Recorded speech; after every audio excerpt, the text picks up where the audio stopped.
تخيل إنك تعبت وسجلت فيديو كامل وفضلت تعدل فيه بالساعات، وفي الآخر ما جابش غير 20 مشاهدة. السبب مش إن الفيديو وحش، لكن ببساطة محدش عارف يوصل له. الفكرة كلها إن يوتيوب عنده قواعد، ولو مشيت عليها الفيديو بتاعك يقدر يتصدر نتائج البحث ويتشاف من آلاف الناس بدل العشرات. في الفيديو ده هقولك إيه اللي لازم تعمله خطوة بخطوة عشان تخلي فيديوهاتك تظهر في أول النتائج، والسر اللي بيخلي فيديو ينجح والتاني يضيع. أول حاجة لازم نفهمها إن يوتيوب في الأساس محرك بحث زي جوجل.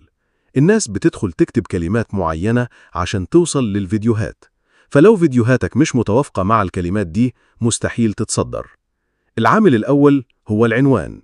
العنوان لازم يحتوي على الكلمة المفتاحية الأساسية اللي الناس بتدور بيها، يعني ما تكتبش عنوان عام وغامض، لازم يكون واضح ومباشر.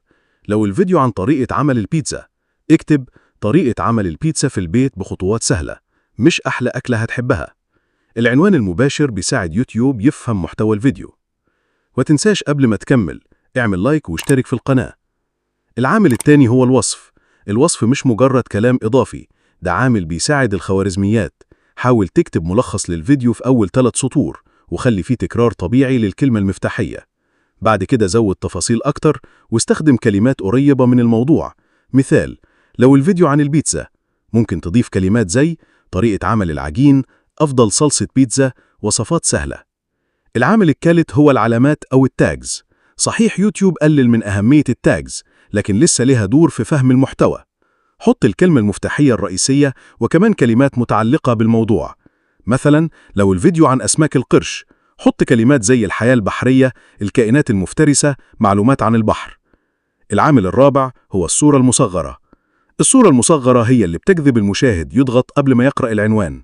لازم تكون واضحة، ألوانها بارزة ومثيرة للفضول. العامل الخامس هو التفاعل. يوتيوب بيراقب إزاي الناس بتتفاعل مع الفيديو، يعني لو المشاهدين بيعملوا لايك وتعليق واشتراك بعد دقيقة أو 2 من المشاهدة، الفيديو ده بيتصنف إنه مفيد.